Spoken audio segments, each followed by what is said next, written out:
സംസ്ഥാനത്ത് കൊടും ചൂട്. പാലക്കാട്, കൊല്ലം, തൃശൂർ ജില്ലകളിൽ ഉഷ്ണതരംഗ മുന്നറിയിപ്പ്. കൊല്ലത്ത് വിദ്യാഭ്യാസ സ്ഥാപനങ്ങൾക്ക് അവധി. അംഗനവാടികൾ ഒരാഴ്ച അടച്ചിടും.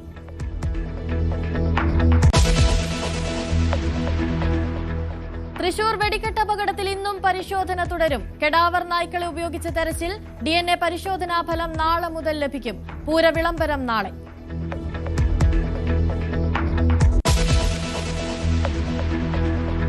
തൃശൂർ കോടാലിയിൽ പാമ്പുകടിയേറ്റ് മരിച്ച 8 വയസ്സുകാരന്റെ വീട്ടിൽ നിന്ന് വീണ്ടും പാമ്പിനെ കണ്ടെത്തി.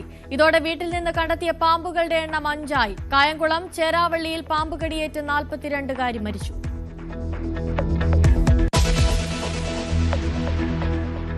പശ്ചിമേഷ്യയിൽ കടൽ യുദ്ധം രൂക്ഷം. US വിമാനവാഹിനി കപ്പൽ യുദ്ധമേഖലയിലേക്ക്. ഇസ്രയേൽ ലെബനൻ വെടിനിർത്തലിൽ 3 ആഴ്ചത്തേക്ക് നീട്ടി.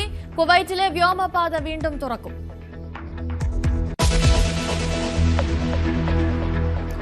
സഞ്ജുവിന്റെ സെഞ്ചുറിയിൽ മുംബൈക്കെതിരെ ചെന്നൈക്ക് തകർപ്പൻ ജയം. മുംബൈയുടെ തോൽവി 103 റൺസിന്. ഇന്ന് ബാംഗ്ലൂർ ഗുജറാത്ത് പോരാട്ടം.